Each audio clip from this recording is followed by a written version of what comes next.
Hello दोस्तों, स्वागत है आप सभी का हमारे चैनल पर। आज की कहानी बेहद दिलचस्प है। कहानी को एंड तक ज़रूर सुनें। कहानी पसंद आए तो वीडियो को लाइक करें, चैनल को सब्सक्राइब करें। आप ये कहानी किस शहर से देख रहे हैं, कमेंट बॉक्स में अपने शहर का नाम शामिल करें। चलिए शुरू करते हैं आज की कहानी। मेरा नाम प्रिया है। मैं उन औरतों में से हूँ जो शादी के कुछ दिन ही खुशियों भरी ज़िंदगी गुजारती है और फिर हर तरह की मुश्किलें उसके दरवाजे पर दस्तक देने लगती हैं। मेरी शादी मेरे पति राहुल से लव मैरिज थी, जिस वजह से उनके घर वाले इस रिश्ते से खुश नहीं थे, क्योंकि मेरा ताल्लुक एक गरीब परिवार से था और यही मेरा गुनाह था। मेरे पति ने अपने घरवालों से लड़कर मुझे अपनी ज़िंदगी का हिस्सा बनाया, बल्कि अपने घर में भी इज्जत दिलाने की पूरी कोशिश की। जब तक मेरे पति घर पर होते, उनकी माँ का रवैया मेरे साथ अच्छा होता, लेकिन उनके घर से जाते ही मेरी सास अपनी कड़वी ज़ुबान से मेरी ज़िंदगी में ज़हर घोल देती। शादी के पहले महीने में ही मैं प्रेग्नेंट हो गई तो मेरी सास तरह-तरह की बातें बनाना शुरू कर दी कि मैं तो पहले से ही प्रेग्नेंट थी, चरित्रहीन थी। मैंने उनके मासूम बेटे को अपने जाल में फंसाया ताकि जल्द से जल्द उससे शादी कर अपने दामन पर लगे दाग को छुपा सकूं। और बहुत सी बातें वह मुझे सुनाती, जबकि इस बात में कोई सच्चाई नहीं थी। मेरी कोख में पल रहा बच्चा मेरे पति का ही था। लेकिन मेरी सास मुझे हर वक्त जलील करती और ताने देती। मेरे पति अपने काम के सिलसिले में किसी दूसरे शहर में गए थे और उन्हें मेरी प्रेगनेंसी की खबर नहीं थी। मैंने सोचा कि जब वो घर पर आएंगे तो मैं उन्हें ये खबर सुनाऊंगी और वही अपनी माँ को बताएंगे ये बच्चा उनका ही है। पर किस्मत ने ऐसी नौबत आने ही नहीं दी और मेरे पति जिंदा लौटकर नहीं आए, बल्कि उनकी लाश घर पर आई थी। वे किसी हादसे का शिकार हो गए थे। उनकी मौत की खबर ने हम सबको तोड़कर रख दिया। हमारे घर में कोहराम मच गया और मेरी सास ने बालों से पकड़कर मुझे पीटना शुरू कर दिया। मेरी सास मुझे मारते हुए न जाने मेरे बारे में क्या-क्या बक रही थी और मैं पत्थर बनी हुई थी। अपनी सास को देख रही थी। वहाँ पर मौजूद लोगों ने किसी तरह मेरी सास के चंगुल से मुझे बचाया।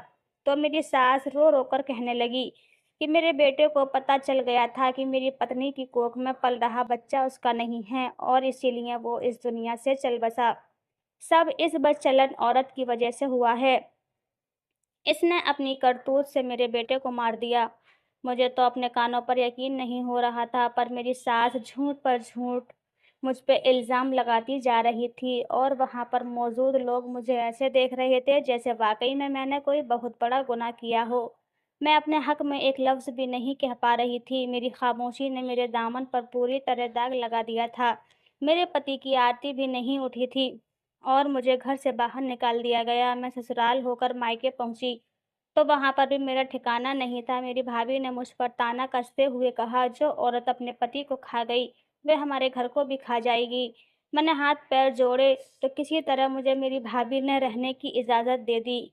मैं पेट से थी, लेकिन मेरी भाभी मुझे नौकरों की तरह काम करवाती। मेरी भाभी का ज़ुल्म हद से ज़्यादा बढ़ता जा रहा था। एक दिन मैंने अपने सामान बाँधा और घर से निकल गई। मेरे हाथों में कुछ भी नहीं था। मैं खाली हाथ थी, कुछ भी समझ में नहीं आ रहा था कि कहाँ जाऊँ, किससे मदद माँगूँ। लेकिन कहते हैं, जिसका कोई नहीं होता, उसका भगवान होता है। रास्ते में मेरे पति के दोस्त रवि मिल गए। मेरी हालात देखकर उनको मुझ पर तरस आया और उन्होंने मुझे अपनी गाड़ी में बिठाया और अपने घर ले जाकर सर्वेंट क्वार्टर में जगह दे दी। यहाँ से मेरी ज़िंदगी का एक नया सफ़र शुरू हो गया और मैं उनके बंगले की नौकरानी बन गई। मेरे लिए तो यही बहुत था कि मुझे आज से सर छुपाने की जगह मिल गई और पूरे 9 महीने के बाद मैंने एक खूबसूरत से बेटे को जन्म दिया। मेरा बेटा आदि गोद में आया तो मुझे जीने का मकसद मिल गया और उस दिन से मैंने ऐसी मेहनत शुरू कर दी थी कि आहिस्ता-आहिस्ता मेरे दिन बदलने लगे और मैंने एक छोटा-सा घर खरीद लिया। मैं चाहती थी कि मैं अपने बल बलबूते पर कुछ ऐसा करूं कि मेरे बेटे को किसी के आगे झुकना न पड़े। वो बड़ा होकर भले ही छोटी नौकरी करे, आदि पर किसी के एहसानों तले न पले। वह सरकारी स्कूल में पढ़ रहा था, पर मैं घर पर इस कदर उसकी पढ़ाई में मेहनत करती कि वह हमेशा अपनी क्लास में फर्स्ट आता। देखते ही देखते वह 17 साल का हो गया। 12वीं की पढ़ाई के बाद मैंने उससे कहा कि बेटा, अब मैं चाहती हूँ कि तुम भी अब काम शुरू कर दो। कोई छोटी सी नौकरी तलाश करो और इसके साथ साथ आगे की पढ़ाई भी करो। मेरे बेटे ने कहा, माँ, आपको फ़िक्र करने की ज़रूरत नहीं है। मैं पूरी कोशिश करूँगा कि मुझे जल्द से जल्द कोई नौकरी मिल जाए और वह अपनी कोशिश में लग गया। पूरे 1 हफ्ते के बाद उसे शहर के एक बड़े से मॉल में नौकरी मिल गई थी। वह अपनी इस नौकरी से खुश नहीं था। मैंने उसे समझाया कि बेटा, नौकरी छोटी हो या बड़ी, फ़र्क नहीं पड़ता। इंसान को कहीं न कहीं से तो शुरुआत करनी होती है। तुम भगवान का नाम लेकर शुरू करो, देखना धीरे-धीरे करके सब कुछ ठीक हो जाएगा। और वाक़ई में कुछ वक़्त में हमारे हालात कुछ बेहतर हो गए थे। आदि को ठीक-ठाक पेमेंट मिलने लगी। तो मैंने बंगले वाली नौकरी छोड़ दी। यूँ तो मैं वह नौकरी छोड़ना नहीं चाहती थी, लेकिन आदि को मेरे उस बंगले पर जाकर काम करना अच्छा नहीं लगता था, बल्कि उसे तो रवि अंकल से भी बहुत शिकायत थी। वह कहता, रवि अंकल ने आपकी मदद नहीं, बल्कि उन्होंने तो आपको अपने बंगले की नौकरानी बना दिया। आदि की बात सुनकर हँस पड़ी। कहीं न कहीं ये बात सच भी थी, लेकिन जो भी था, रवि की वजह से मुझे इज़्ज़त की छत मिली थी, वरना शायद मैं अपनी इज़्ज़त गँवा बैठी थी। मेरे भाई ने भी कभी मुझे पलट कर नहीं देखा था और मैं अपने ससुराल वालों को भी भूल चुकी थी। मेरी ज़िंदगी में जो भी था, वो सिर्फ़ और सिर्फ़ मेरा बेटा आदि था। आदि को ये नौकरी करते हुए कई महीने गुज़र गए थे। एक शाम वह मॉल से बहुत कीमती परफ्यूम लेकर आया और मेरे हाथों में पकड़ाते हुए कहने लगा, माँ, मैं तुम्हारे लिए एक तोहफ़ा लाया हूँ। उस परफ्यूम की शीशी बता रही थी कि ये बहुत महँगा परफ्यूम होगा। मैंने उसे अपने हाथों में पकड़ा और कहा, इतनी महँगी परफ्यूम तुम कहाँ से लाए हो? इसकी क्या ज़रूरत थी? आदि ने मेरी तरफ मुस्कुराकर देखा और कहने लगा, माँ, तुमने सारी ज़िंदगी बगैर खुशबू के गुज़ार दी है। मैं चाहता हूँ कि अब तुम भी खुश रहो, इसलिए गुस्से में तुम्हारे लिए खुशबू लेकर आया हूँ, ताकि तुम्हें ज़िंदगी की खूबसूरती का एहसास हो। हर रात इस परफ्यूम को लगाकर सोना तो तुम्हें बहुत अच्छी नींद आएगी और मुझे भी खुशी होगी। आदि की बात सुनकर मैं खुश हो गई थी कि अब मेरा बेटा इतना बड़ा हो गया था कि उसे मेरी खुशियों की परवाह थी।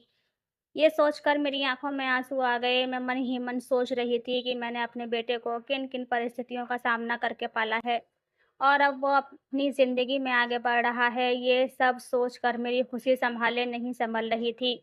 मैंने आदि का माथा चूमा और वो परफ्यूम सँभाल कर रख लिया। पर मुझे ये परफ्यूम बहुत महँगी लगती थी। मेरे पूछने के बाद भी आदि ने मुझे इसकी कीमत नहीं बताई थी। वह कहने लगा, माँ, ये तुम्हारे लिए तोहफ़ा है और तोहफ़े की कोई कीमत नहीं होती। बस खुशी और प्यार होता है। रात में जब सोने के लिए लेटी तो आदि मेरे कमरे में आ गया और कहने लगा, माँ, मेरा लाया हुआ परफ्यूम तो लगाओ। मुझे खुशी होगी कि मेरी माँ मेरे तोहफ़े को पसंद करती है। बेटे की खुशी देखकर मैंने वो परफ्यूम लिया और अपने ऊपर स्प्रे कर लिया। मेरे परफ्यूम लगाते ही आदि का चेहरा खुशी से खेला कूदा और वो गुड नाइट कहकर कमरे से निकल गया। मैं बिस्तर पर लेटी और मुझे ऐसी नींद आई कि मेरी आँखें सुबह ही खली। लेकिन ये देखकर मेरे होश उड़ गए कि मेरी नई साड़ी पर बड़े-बड़े स्याही के धब्बे लगे थे। मैंने हर तरह से चेक किया पर पता नहीं वो धब्बे कहाँ से लगे थे। मैंने जल्दी से उस कपड़े को धोकर डाल दिया, लेकिन उसके बावजूद भी वे धब्बे नहीं हटे। आदि को 11 बजे मॉल जाना था, इसीलिए वह 10 बजे कमरे से तैयार होकर निकला। तो मैं परेशान बैठी थी। मुझे परेशान होता हुआ देख वो मेरे पास आया और पूछने लगा, माँ, आपको क्या हुआ है? आप कितनी परेशान हैं? मैंने उसे बताया कि पता नहीं कैसे मेरे कपड़ों पर स्याही के धब्बे लग गए हैं। मेरी बात सुनकर वो कुछ हैरान हुआ और फिर बोला, इसमें इतनी परेशान होने की क्या ज़रूरत है? मैं आपके लिए नई साड़ी लाकर दे दूँगा। मैं उदासी से मुस्कुराई और कहने लगी, बेटा, बात नई साड़ी की नहीं है। मैं परेशान इसलिए हूँ कि पहले कभी नहीं हुआ था और अब ये सब कैसे हो गया? मेरी बात सुनकर वह हँस पड़ा और कहने लगा, माँ, आप भी ना छोटी-छोटी बातों पर दुखी हो जाती हैं। मैं आपको नई साड़ी लाकर दे दूँगा ना। अच्छा ठीक है, अब जल्दी से मुझे नाश्ता दीजिए, मुझे लेट हो रहा है। मैंने उसे नाश्ता दिया और वह निकल गया। पर मैं सारा दिन यही सोचती रही कि ये स्याही मेरे कपड़ों पर कैसे लगी। बहुत सोचने के बाद भी मुझे कुछ समझ में नहीं आ रहा था। शाम को मेरा बेटा घर आया तो वह फिर से मेरे लिए एक परफ्यूम लेकर आया। मैंने गुस्से में उसे डाँटते हुए कहा, ये इतने महँगे-महँगे परफ्यूम लाने की क्या ज़रूरत है? अभी तुम कल ही तो इतनी महँगी परफ्यूम लाए थे। मैं वैसे भी कहीं आती-जाती नहीं हूँ, तो इतनी महँगी परफ्यूम लगाऊँगी? मेरी बात सुनकर आदि उदास हो गया और कहने लगा, माँ, आप ही ने मुझे बताया था कि मेरे पापा को खुशबू बहुत पसंद थी और शादी के बाद आप बहुत परफ्यूम लगाया करती थीं। तो आप मेरी लाई हुई परफ्यूम क्यों नहीं ले रही हैं? वह उदासी से बोला तो मुझे उसका उतरा हुआ चेहरा नहीं देखा गया। तो मैंने उसे कहा कि अच्छा ठीक है, तुम उदास मत हो, मैं इसे लगा लूँगी। उसने कहा माँ रात में इसे लगाकर सोना, तो रात में सपने में आपको पापा नज़र आएँगे। उसकी बात पर मैंने मुस्कुरा दिया, वाक़ई में मेरे पति को परफ्यूम बहुत पसंद थी। उस रात भी आदि के कहने पर मैंने परफ्यूम लगा ली। पर जब सोकर उठी तो आज फिर से मेरे कपड़े स्याही से भरे हुए थे। ये सब देखकर मैं हद से ज़्यादा परेशान हो गई कि ये मेरे साथ क्या हो रहा है। आदि सोकर उठा तो मैंने फिर से उससे ये बात कही तो वो कहने लगा, माँ ये कोई बड़ी बात नहीं है, आप क्यों इतना परेशान हो रही हैं। आदि का रवैया बिल्कुल नॉर्मल था, जबकि मैं बहुत ज़्यादा परेशान थी कि आज तक मेरे साथ कुछ नहीं हुआ था। मैं सारा दिन इन्हीं ख़्यालों में गुम रही। पता नहीं ये स्याही के धब्बे मेरे कपड़ों पर कैसे लग रहे थे, मेरे कुछ समझ में नहीं आ रहा था। शाम को जब आदि घर आया तो वह फिर से एक नया परफ्यूम लेकर आया। मैंने आज बिना कुछ कहे उसे परफ्यूम को दूर रख लिया और फिर रात को लगाकर सोई तो फिर से मेरे कपड़ों पर वही स्याही के धब्बे थे। मुझे समझ में आ गया था कि ये सब परफ्यूम लगाने की वजह से हो रहा था। दुकान वाला शायद मेरे बेटे को बेवकूफ़ बना रहा था और महँगी परफ्यूम के नाम पर कोई ख़राब चीज़ दे रहा था। ये सोचकर मुझे आदि पर बहुत गुस्सा आ रहा था कि जब उसे इन सब चीज़ों का पता नहीं तो वो फ़ालतू में पैसे क्यों बिगाड़ रहा है। मैं इन्हीं ख़्यालों में गुम थी कि मेरे घर का दरवाज़ा ज़ोर-ज़ोर से बजने लगा। मैंने दरवाज़ा खोला तो सामने एक औरत खड़ी थी। मुझे देखकर कहने लगी, दीदी कुछ खाने को दे दो, मैं सुबह से भूखी हूँ। मैंने उसको जो कुछ खाने को दे दिया और साथ में वो परफ्यूम भी दिया। कहने लगी, ये मेरे घर ढेर सारे परफ्यूम जमा हैं, इसमें से कोई परफ्यूम ले लो, वैसे भी मेरा बेटा आज रात एक नया परफ्यूम लेकर आएगा। मैं इतना सच कर क्या करूँगी? मैंने उसे परफ्यूम को उसे देते हुए कहा, यह परफ्यूम बहुत महँगा है और कीमती है, पर पता नहीं क्यों ये कपड़ों पर स्याही का धब्बा छोड़ देता है, जबकि इसकी खुशबू ऐसी है कि दिल को भा लेती है। उस भिखारन ने उस परफ्यूम की सारी बोतलें उठाईं और उलट-पलट कर देखने लगी और फिर ज़ोर-ज़ोर से हँसने लगी। उसके हँसने का तरीका देखकर मुझे लगा कि शायद इसका दिमाग ख़राब हो गया है। मैं उसे चुप करवाने की कोशिश कर रही थी, पर उसने मेरी एक न सुनी। वो बस हँसती ही चली जा रही थी। काफ़ी देर के बाद जब उसकी हँसी रुकी तो उसने उदास आँखों से मुझे देखा और कहने लगी, क्या तेरा बेटा भी इस काम में लग गया है, जो सालों पहले मेरे बेटे ने किया था, जिसकी वज़ह से आज मैं भिखारिन बन गई हूँ। उस भिखारी की बात सुनकर मैं घबरा गई। आखिर वो क्या कहना चाहती थी? वो किस काम की बात कर रही थी? आखिर उसके बेटे ने क्या किया था? मैं बहुत ज़्यादा परेशान हो गई और उससे कहा कि अब ज़्यादा पहेलियाँ मत बुझाओ, मुझे साफ-साफ बताओ क्या बात है? क्या किया था तुम्हारे बेटे ने? और इस परफ्यूम में ऐसा क्या है? मेरी बात पर उसने लंबी गहरी साँस ली और कहने लगी, तुम्हारे लिए भी यकीन करना मुश्किल होगा, क्योंकि मैंने भी शुरू-शुरू में यकीन नहीं किया था।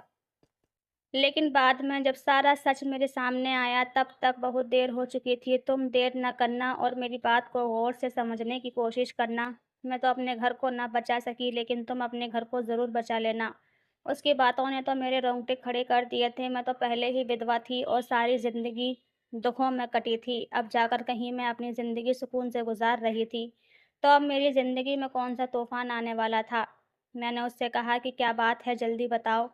क्यों मुझे डरा रही हो? मेरी जान निकलती जा रही है, लेकिन उसने जो सच बताया, मेरे तो होश उड़ गए। मैं नहीं जानती थी कि इस परफ्यूम के पीछे इतना भयानक सच छुपा हुआ होगा।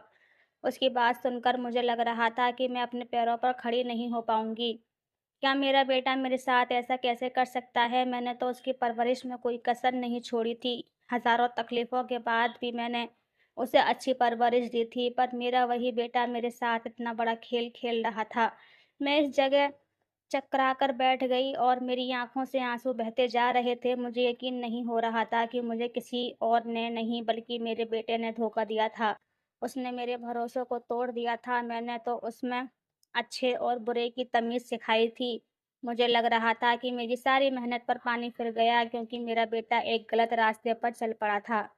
उस औरत ने मुझे सांत्वना देते हुए कहा कि दीदी, मैं तो अपने बेटे को नहीं बचा सकी, लेकिन आप अपने बेटे को ज़रूर बचा लेना। यही कहकर वह चली गई। मैं उसे जाते हुए देखने लगी। ऐसा लग रहा था कि उस भिखारिन और मुझ में अब कोई फ़र्क नहीं रहा। वह यही खाली हाथ थी और मैं भी खाली दामन रह गई थी। एक लम्हे में मेरी सारी दुनिया तहस-नहस हो गई थी। मैंने बहुत मुश्किल से खुद को सँभाला और कमरे में आकर बैठ गई। ना ही मुझे खाने का होश था और ना ही पीने का। आज शाम फिर मेरा बेटा घर आया, तो उसके हाथ में फिर से एक परफ्यूम की बोतल थी। वो परफ्यूम मेरी तरफ बढ़ाते हुए कहने लगा कि माँ देखो, मैं आपके लिए दूसरी नई महंगी खुशबू वाली परफ्यूम लेकर आया हूँ। मैंने आंसू छलकाते हुए अपने बेटे की तरफ देखा। मैंने आज तक उससे कभी सख्ती से बात नहीं की थी, पर आज मैंने एक जोरदार थप्पड़ उसके गाल पर मार दिया। कुछ देर तक तो वह हैरत भरी निगाहों से मुझे देखता रहा और फिर मुझे पूछा कि माँ क्या बात है? मैंने रोते हुए उसे बताया कि मैं उसका राज जान चुकी हूँ। मैं जान गई हूँ कि रोज़ क्यों तुम मुझे इतनी महंगी परफ्यूम लाकर देते हो और मेरे कपड़ों पर स्याही धब्बे कैसे आते हैं। तुमने तो मुझे सीधा-साधा समझकर बहुत बेवकूफ़ बनाया, पर अब मेरी आँखों की पट्टी खुल चुकी है।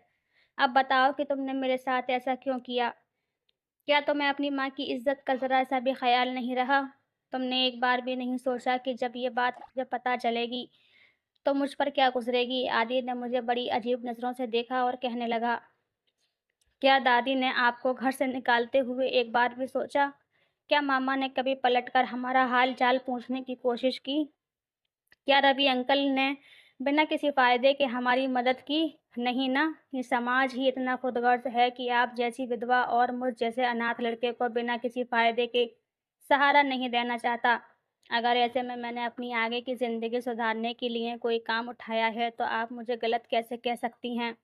आखिर मेरा गुनाह क्या है? यही ना कि अच्छी तनख्वाह मिलने पर मैंने इस रास्ते पर काम रखा, ताकि एक-एक पैसे कर मैं अपने घर के हालात सुधार सकूँ। माँ, मैंने कुछ गलत नहीं किया है, ये सब मैंने इसी समाज से सीखा है, जहाँ पर सीधे-साधे लोगों का गुज़र नहीं होता, अच्छे लोगों को लोग दबाकर रख देते हैं। आदि बोलता ही चला जा रहा था और मैं अफ़सोस भरी नज़रों से अपने बेटे को देख रही थी। मैंने उसे बहुत अच्छी परवरिश दी थी, लेकिन पता नहीं कैसे वह इतना पत्थर दिल बन चुका था। मैंने उससे कहा कि जो तुम कर रहे हो, वह बहुत बड़ा गुनाह है। तुम्हारी वजह से न जाने कितने नौजवान नशे की लत में लग गए हैं। तुमने हमारे घर को नशे का अड्डा बना दिया है। वह तो मुझे आज एक भिखारिन से पता चला कि जो तुम मुझे ये परफ्यूम लाकर देते हो, ये एक बेहोशी की दवा है, जो अपना असर ख़त्म करते ही स्याही का धब्बा छोड़ जाती है। और इस स्याही परफ्यूम की मदद से तुम मुझे बेहोश करके अपने ही घर में नशे का अड्डा चलाने लगे हो। कौन लोग हैं जिन्होंने तुम्हें इस काम पर लगाया है? तुम किसके लिए काम कर रही हो? आदि ने सर झुकाकर कहा कि माँ जी, मॉल में मुझे नौकरी मिली थी। वहीं पर एक आदमी ने मुझे इस काम पर लगाया और बदले में मुझे हज़ारों रुपए दे रहा था। मॉल में सारा दिन 12 घंटे शोकेस के आगे खड़े लोगों के सामान दिखाकर बदले में मुझे सिर्फ चंद हज़ार ही मिलते थे। मुझे पैसे कमाने का ये तरीका बहुत आसान लगा। शॉर्टकट जानकर मैंने ये काम शुरू किया और कामयाब भी हो गया। घर में सिर्फ आप ही थीं, इसलिए मैंने आपको बेहोश करके लड़के-लड़कियों को अपने घर ले आता और इस तरह पुलिस के पकड़े जाने का डर भी नहीं रहता और मेरे अच्छे खासे पैसे भी बन जाते थे। मैंने आदि को समझाते हुए कहा कि अगर तुम्हें अपनी माँ से थोड़ा भी प्यार है, तो तुम अभी पुलिस को सारा सच बता दो और उसे गिरफ्तार करवा दो जिसने न जाने तुम्हारी उम्र के कितने बच्चों की ज़िंदगी तबाह की है। बेटा, मैंने बड़ी मुश्किल से तुम्हें पाला है और मैं ये जानती हूँ कि ये अकेली माँ के लिए औलाद को पालना कितना मुश्किल होता है। मैं नहीं चाहती कि तुम्हारे जैसा कोई दूसरा आदि इस नशे के चंगुल में फंसे और उसकी माँ जीते जी मर जाए। आदि ने मेरी बात को समझा और उसने जाकर पुलिस को सब कुछ सच-सच बता दिया और वह आदमी पकड़ा गया जो अकेला नहीं था, उसके साथ बहुत बड़ी उसकी गैंग थी। पुलिस आदि के इस फैसले से बहुत खुश थी और उसे उन लोगों की तरफ से एक इनाम भी दिया गया। आदि अपनी आगे की पढ़ाई पूरी करके आज एक होनहार पुलिस इंस्पेक्टर बन चुका है और मैं एक पुलिस वाले की माँ हूँ। अब हमारी ज़िंदगी में खुशियाँ ही खुशियाँ हैं। दोस्तों, वीडियो कैसा लगा कमेंट करके ज़रूर बताना और हाँ, लाइक, चैनल को सब्सक्राइब ज़रूर करना। धन्यवाद।